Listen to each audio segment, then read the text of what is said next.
Diego Golombek, un gran gusto que estés aquí en La Oveja Eléctrica. El gusto es mío. Oye, pues Diego, fíjate que vamos a hablar sobre las neuronas de Dios. Se habla hoy de neuronas espejo, neuronas de la empatía, neuronas que te permiten entender, sentir lo que siente el otro. Pero cuando estamos hablando de neuronas de Dios, ¿a qué nos estamos refiriendo? Primero y principal nos referimos a una metáfora.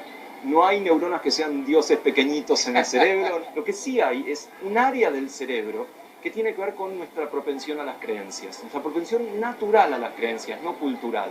Las religiones son, por supuesto, un fenómeno cultural que organizan socialmente esas creencias, pero hay varias evidencias de que esa propensión a creer en algo superior, en algo sobrenatural, en algo místico, nos viene cableado en el cerebro. A eso me refiero con las neuronas de Dios. Y bueno, esto nos habla de algo que ya había investigado Aldous Huxley, que le llamaba neuroteología, Sí.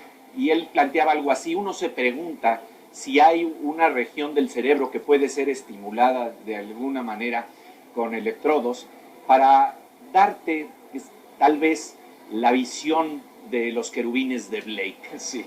Entonces, ¿cómo se podría lograr esto hoy en día? Porque eso era el deseo de Claro. Huxley, ¿no? Tenemos nuestros métodos. De hecho, hay experimentos que lo han intentado. ¿Cuál es la racionalidad de esto? Si hay áreas del cerebro que cuando se activan nos generan un fenómeno espiritual, nos activan normal o incluso patológicamente, que se activan cuando el cerebro humano o la persona está rezando o está en una actividad mística o lo que fuera, uno podría pensarlo desde otro lado. ¿Y qué pasa si yo pongo el dedo en esas regiones? En lugar del dedo, si pongo el electrodo, si estimulo esas regiones. Y ahora hay métodos para hacerlo sin tener que abrir el cráneo y la forma clásica de estudiar el cerebro era abrir el cráneo, sacar un pedacito del cerebro y ver si se perdía la función. Y lo que se perdía era el paciente o la rata, ¿no? Ahora podemos hacer eso desde afuera.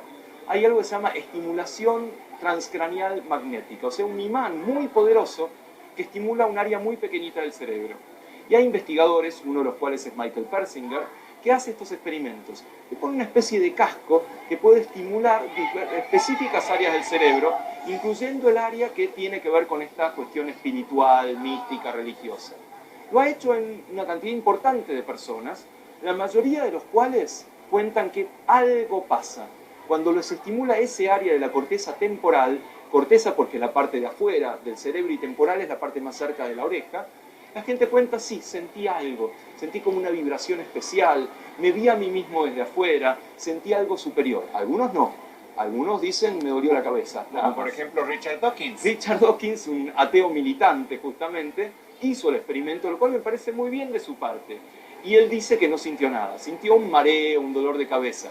Yo lo que me pregunto es, ¿y si hubiera sentido, lo hubiera admitido? Ahí me gustaría estar en sus pies. Pero hay personas que de alguna manera con una experiencia o con una probidad intelectual y moral sí plantean que sucedió algo, ¿verdad? Lo que pasa es que para las personas para las cuales sucede algo, sucede. Es real, uno no puede decir lo estás imaginando, estás fabulando, estás bajo el efecto de drogas.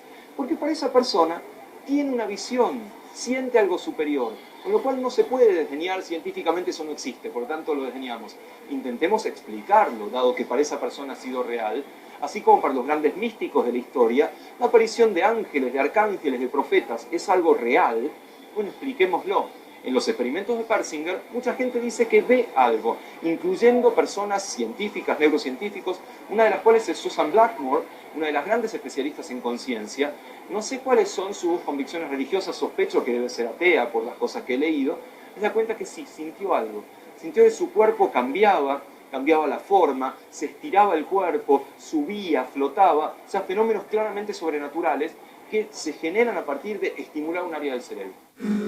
Seguiremos hablando del cableado de Dios en el cerebro y conversaremos sobre cómo explica la neurociencia los reportes de un túnel de luz en las experiencias cercanas a la muerte.